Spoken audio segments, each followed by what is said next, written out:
Hey, Chris. Hello. How's it going? Going good.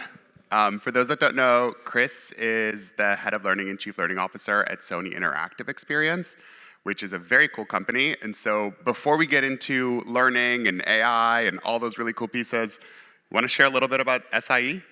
Yeah. So I think most people probably know us as PlayStation, or if you're a big movie or TV buff, Last of Us, which is coming back out on HBO season 2. Nice little plug there. So I work for Sony Interactive Entertainment. So we are a video game company. We're part of the Sony family, similar to our other companies like Sony Pictures or Sony Electronics. But we specialize in video games and really the combination of creativity and technology to be able to tell interactive stories.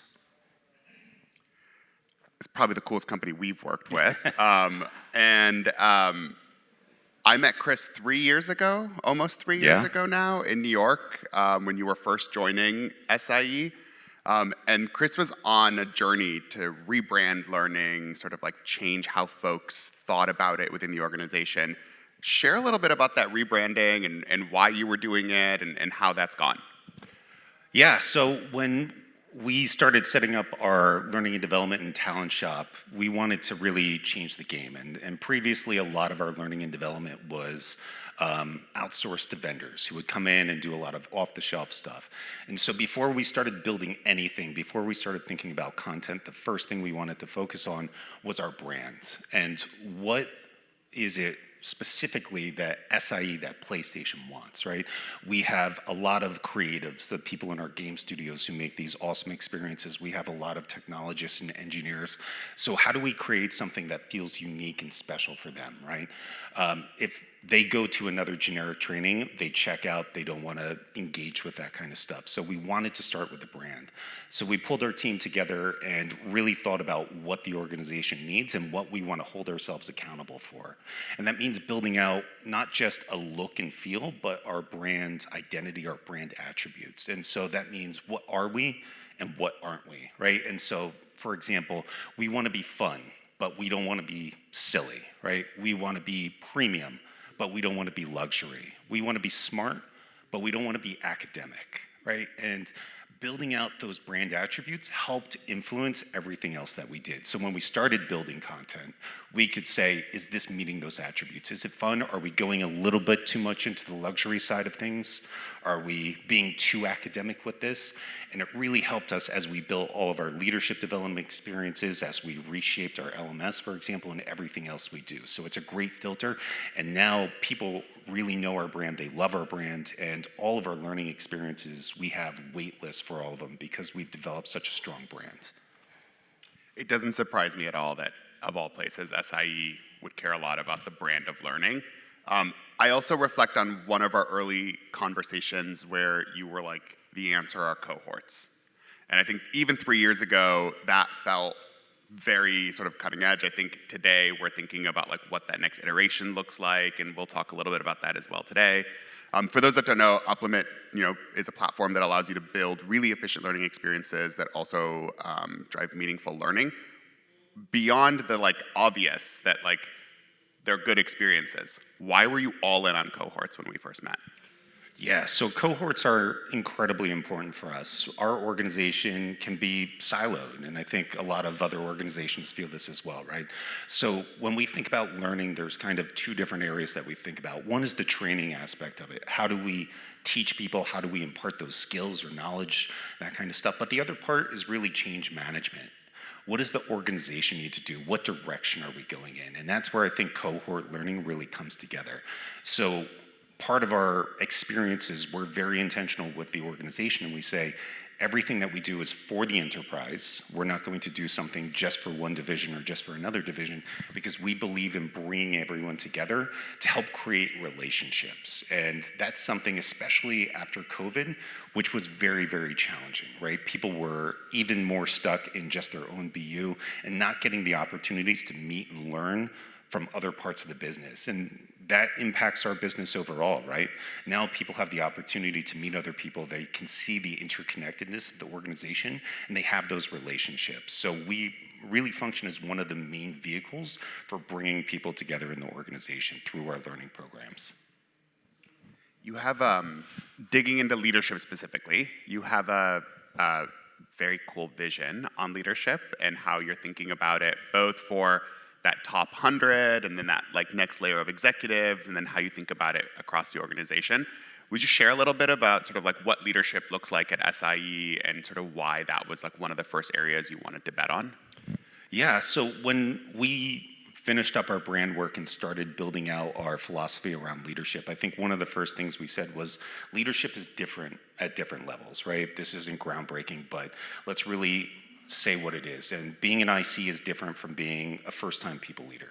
Being a first-time people leader is very different from being a middle manager, which is very different from being a senior leader. And we need to meet people at those key inflection points in their career and design something that is right for them in those different areas. And so we've built out a suite of leadership development experiences that follow that path. So you are coming and meeting people in the experience that is right for you at the right time in your career. And as you continue to level up, you'll go into those other experiences and gain those new skills, right? And you can pretty much imagine that it starts off with managing yourself and then moves into things around managing people for the first time. How do I delegate effectively? How do I give feedback? How do I coach? As we move up a little bit higher, we start moving into strategy. How do I think about my teams as well? How do I think about vision? And then when we get to our senior, most leveled experiences, it's really about setting those visions, setting the strategy for the organization, making sure you're empowering leaders of leaders now. So really thinking thoughtfully about each one of those levels. So most of us have leadership programs at our organizations. I think we've all heard the letters AI a lot the last couple of days. But I want to dig into that a little bit. So SIE obviously is one of the most cutting edge brands in the world. How were you thinking about modernizing learning at SIE, and sort of like how did AI play into that as you were thinking about the strategy?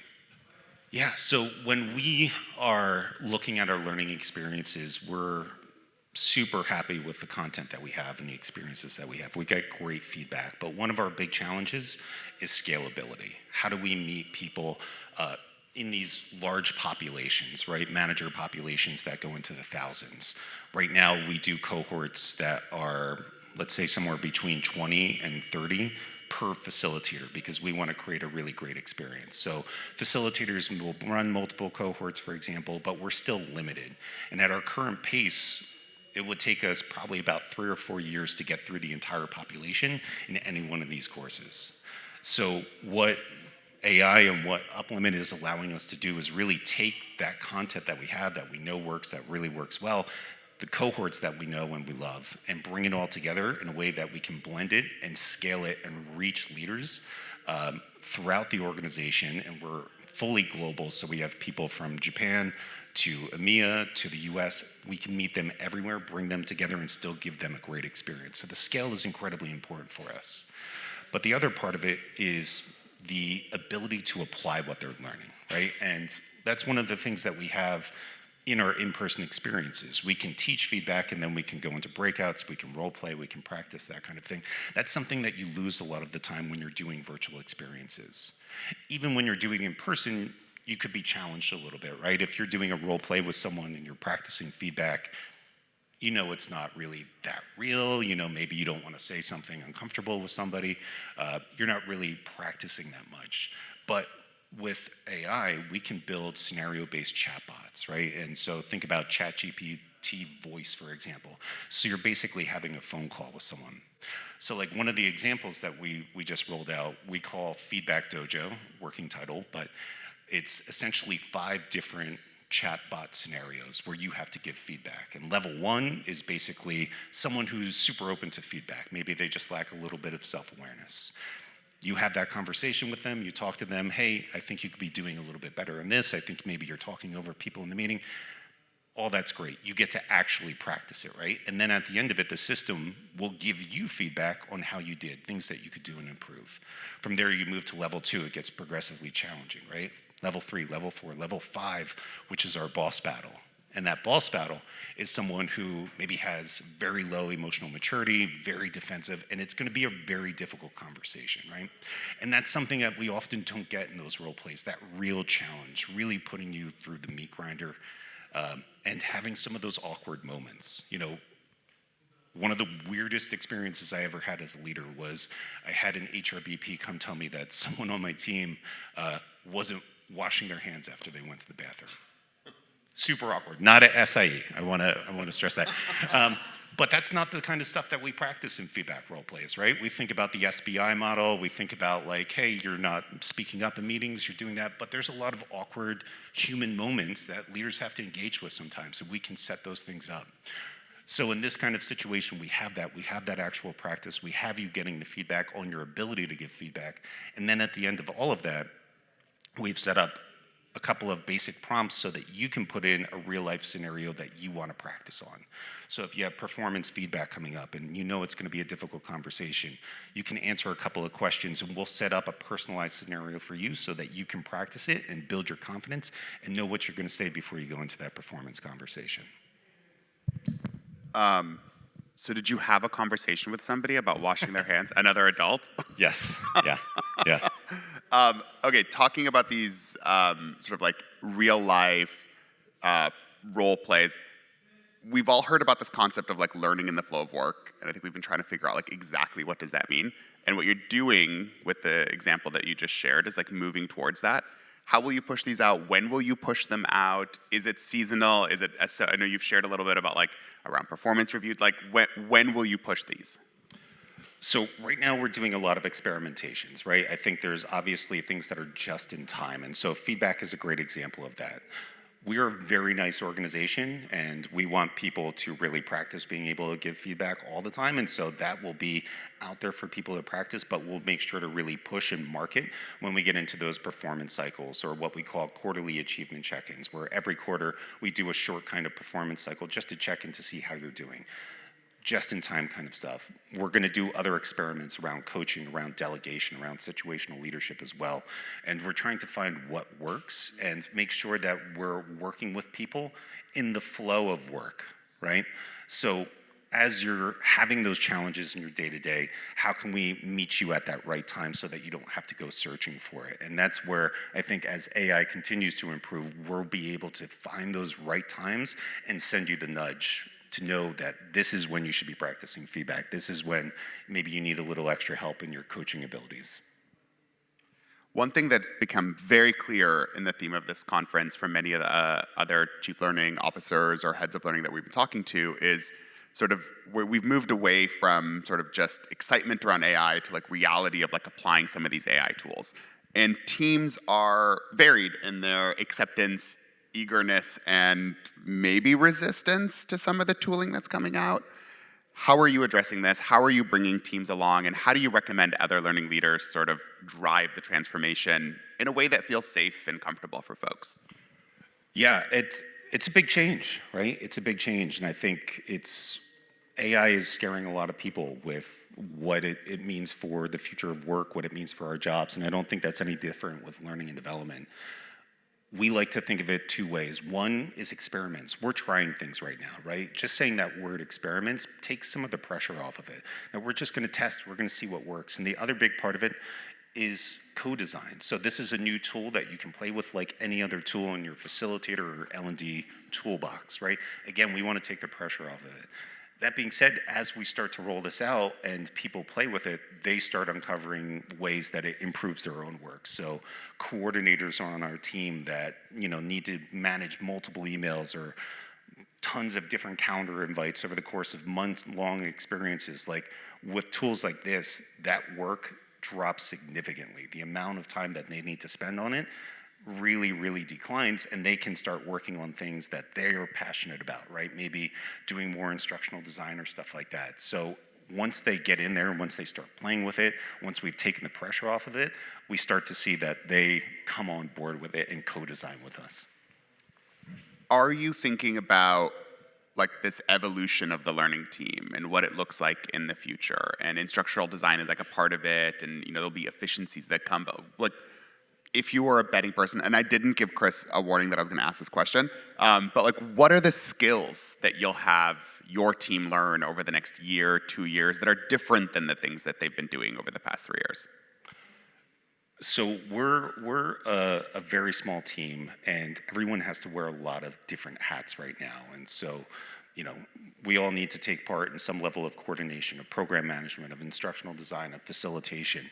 The list goes on and on. And so my hope is that with AI, that we will continue to invest in our own upskilling in AI, and that we can really focus on the areas that we're passionate about. And so if design is one of those things, listen, there's tools right now where you can have a bot design a whole course for you. Is it going to be great? I'm going to guess probably not, right? And the things that I've been seeing so far is that it's the work together of the human with the AI that really makes something great. So how are you going to use those tools to be even better, right? How are you going to use that to maybe get you 80% of the way there, and then you really customize it, going back to our brand work, make it special, make it relevant, make it human. So we continue to try and make sure that we're at the forefront of these things, experimenting constantly, learning on it, and hoping that it makes space so that we can improve our own skills and see what works, because I think everyone's learning right now. So Chris, you're building a lot of your leadership programs on Uplimit, and we've talked a lot about what does that do for the LMS that the organization's using? And I guess my somewhat controversial question is the LMS dead, and is Uplimit holding the shovel? I think anyone who isn't innovating has something to worry about. And if that's an LMS, they need to really consider that, right? Like, things are moving so incredibly fast right now that you need to be at the forefront of this. Every day there's some new technology coming online, some new version of AI. And if you're an LMS that is still doing things the old-fashioned way, and we're working with different authoring tools and uploading scoring packages, and it takes forever to go back and make edits to those, or it's clunky to build cohorts in there, that's a challenge that they need to be thinking about. You have to innovate or die, and I think that's become even more so now. I know we've got less than a minute, so my final question is, maybe all the three-letter acronyms don't exist in a future where AI is native to the way that we think about learning. So what does your dream tech stack look like from a learning perspective? I think user experience is incredibly important, right? We want to remove barriers and that friction, and we want to make learning as easy as possible, like I was talking about before. Finding the right moment to nudge someone into maybe practicing that feedback or something like that. And so looking at a world where there isn't multiple platforms, that there isn't something I have to go to, that there isn't a video I have to watch, that really there's just a personalized assistant, an agent, something like that that's frictionless, that knows what's going on in my work and pops up and says, hey, do you need some help with this? Let me help you, right? Let me show you how you could do this a little bit better, right? And so frictionless, I think, is the name of the game. We're all busy. Our employees, even more so, right? We want to focus on the work that matters, building great games, great experiences, and taking time out to have to go to an LMS, go to Google, go to YouTube, go somewhere to really invest in and learn something that might be just super easy. That's something that we want to try and limit and make it as effortless and frictionless as possible. Awesome. Any final thoughts for learning leaders out there about to start their AI journey? Experiment, right? Don't be shy with it. There's so much cool stuff going on right now, and just go out and try. And I think when you say it's a prototype, when you say it's an experiment, it really takes the pressure off and allows you to do a lot of cool stuff. Thanks, Chris. Thank you.